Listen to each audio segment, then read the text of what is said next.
అందరికీ నమస్కారం అండి. గత 2 రోజులుగా నా గురించి సోషల్ మీడియాలో ఒక వీడియో వైరల్ అవ్వడం జరుగుతుంది. దానికి సమాధానం ఇయ్యని కోసం నేను ఈ వీడియో చేస్తున్నా. మీ అందరికీ ఇప్పుడు నా గురించి ఒక డౌట్ ఉంటుంది. శివకృష్ణ వెల్తురు అనే పరశురామ్‌ని మోసం చేసిండా? పరశురామ్‌కి డబ్బులు ఇవ్వాలా? నేను అతని దగ్గర మోసం చేసిన డబ్బులు తీసుకోలేదు. అతని దగ్గర నేను అప్పుగా కూడా ఏం డబ్బులు తీసుకోలేదు.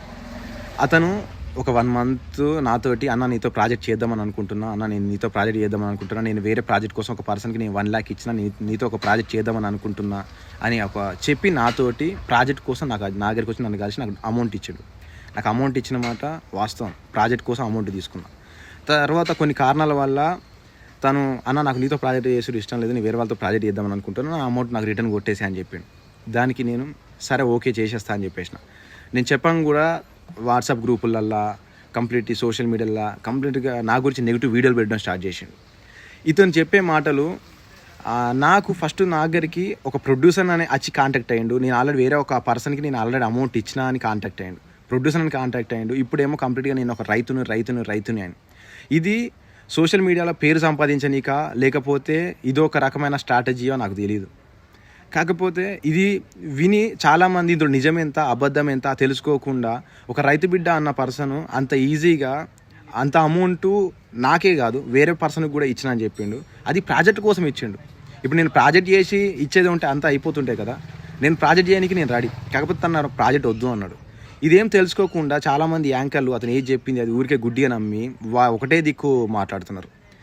దీనికి ఇప్పుడు కూడా నేను స్పందించడానికి రీజను, నేను ఏదున్నా కోర్టులో లీగల్గా చూసుకుందామని నేనుంటే వీళ్ళు మాట్లాడుకుంటా వీళ్ళు కంప్లీట్ నా గురించి ఫోన్లు, నా గురించి నెగిటివ్ మెసేజ్లు, నా గురించి నెగిటివ్ కామెంట్లు అన్నిట్లా పెట్టిస్తున్నారు. కాబట్టి కొంతమందికి ఈ తెలియని కోసం నేను ప్రజెంట్ ఇప్పుడు వీడియో చేస్తున్నా. ఫైనల్గా నేను చెప్పేది ఏంటంటే, నాకు ఒక లైఫ్ ఉంటుంది. ఇప్పుడు ఈ వీడియో ఇదంతా చేయబట్టి నా ఫ్యామిలీ మొత్తం డిస్టర్బ్. నా చేతిలో ఉన్న ప్రాజెక్ట్ అన్నీ ఆల్మోస్ట్ క్యాన్సిల్ అయిపోయినాయి. నా 9 years కష్టం మూవీ డైరెక్షన్ చేయాలనేది. ఒక ఆపర్చునిటీ వచ్చింది, అది ఆల్మోస్ట్ నిన్నటితో అది కూడా ఆల్మోస్ట్ పోయింది. నా కెరీర్ని కంప్లీట్ నాశనం చేసేసాను. ఈ 9 yearsలో నేను సంపాదించుకున్న అంతా కూడా పోయింది. ఇప్పుడు అతను ఫేమస్ కానీక మరి ఎందుకో చేస్తుండో తెలియదు. ప్రజెంట్ ఇప్పుడు అతను ఒక ఛానల్లో ఇంటర్వ్యూ ఇస్తే అతనికి 15,000 20,000 ఇస్తున్నారు.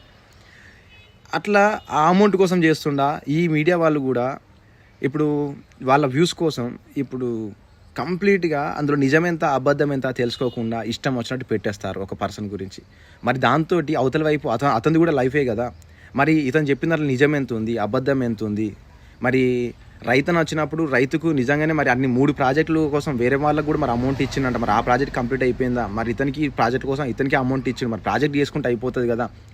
ఈ రకంగా మాట్లాడకుండా కంప్లీట్గా నెగిటివ్ చేసుకుంటూ ఒక్క పర్సన్ని టార్గెట్ చేసి వాళ్ళ వ్యూస్ కోసం, అది వైరల్గా అయితే వాళ్ళకి వచ్చే అమౌంట్ కోసం జీవితాలతో ఆడుకుంటున్నారు. మీరు కూడా కొంతమంది చూసే వాళ్ళకు చెప్తున్నా, ఎవరు పడితే ఎవరు ఏది చెప్పినా ఊరికే గుడ్డి అని నమ్మకండి. ఇప్పుడు నేను దీన్ని లీగల్గా వెళ్దామని అనుకుంటున్నా. ఏదున్నా కూడా నేను కోర్టులో తేల్చుకుంటా. నేను అంత ఈజీగా వదిలిపెట్టాను. నా జీవితం కంప్లీట్గా ఆల్మోస్ట్ అయిపోయింది. నేను దీన్ని ఎక్కడి వరకు వెళ్ళాలి, ఏం చేయాలన్నది నేను అంత కోర్టులో చూసుకుంటా.